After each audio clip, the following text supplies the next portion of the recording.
The thick jungle of northern Myanmar offers the soldiers of the Kachin army some protection, but only some. But they use this cover tirelessly because they're fighting for their very existence. This part of Myanmar, which is home to the Kachin people, is cut off to aid agencies, politicians and foreigners. But we managed to get rare access with the help of one of Myanmar's toughest rebel groups. The Kachin army are a battle-hardened, mostly Christian outfit. And they're convinced the Burmese troops want to eliminate them altogether.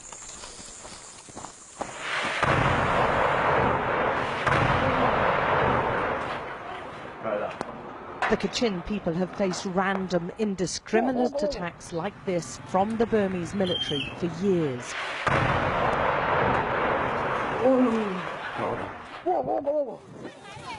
But fresh off their bloody campaign against the Rohingya Muslims, the Myanmar troops have launched a fresh offensive against the Kachin.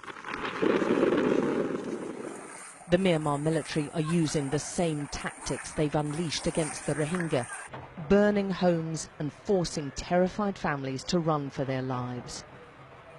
The mode of escape may be different in this area, but the modus operandi of the brutal oppressor is horrifyingly similar. Hundreds of civilians have been trapped in the jungle, unable to return to their homes and cornered by Myanmar troops. Lashi and her children are amongst tens of thousands now living in camps. Her family's fled from Myanmar troops 7 times, and she's in no doubt what they're trying to do to the Kachin. I'm convinced the Burmese government's trying to carry out ethnic cleansing of the Kachin people. Whenever they see Kachin civilians, they kill them. If they see a Kachin woman, they'll rape her, even a pregnant woman.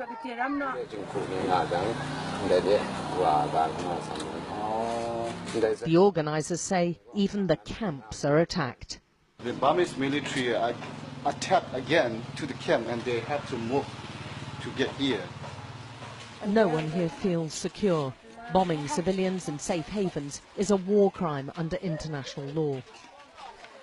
Many of the families here have fled attacks more than once, jumping from camp to try and find safety, and always living in these very, very basic conditions where the houses are extremely flimsy. So after fighting for self-autonomy for decades, the Kachin army is bedding in for this fresh onslaught from the old enemy. They have well-established defence positions, but they're hemmed in by the Burmese military and troops. See one soldier in the centre, and a larger group of soldiers to the right of your screen, moving behind the trees. There are numerous positions like this one, from where they attack the Kachin at random. He's showing me how you can see the Myanmar military.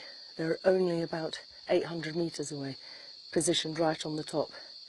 And that's where they mount some of these attacks. Yep, they've got posts up there. Through day and night, the Kachin army defend their territory. Their small arms are no match against the Myanmar military's air power and artillery, and their leaders are clear.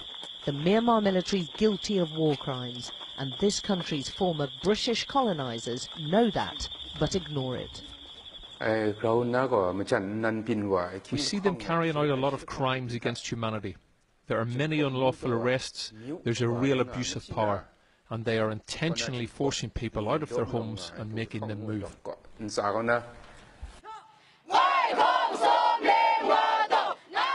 They're busy recruiting all the time for their army. This lot started training a week ago. They tell you here that the atrocities suffered by the Rohingya have been endured in secret by the Kachin for decades. There are hundreds of these camps all over Kachin territory, and those inside believe because the international community chose to ignore the Rohingya crisis, the Myanmar authorities are now turning on the country's other ethnic groups, like the Kachin, with vigour. Alex Crawford, Sky News in northern Myanmar.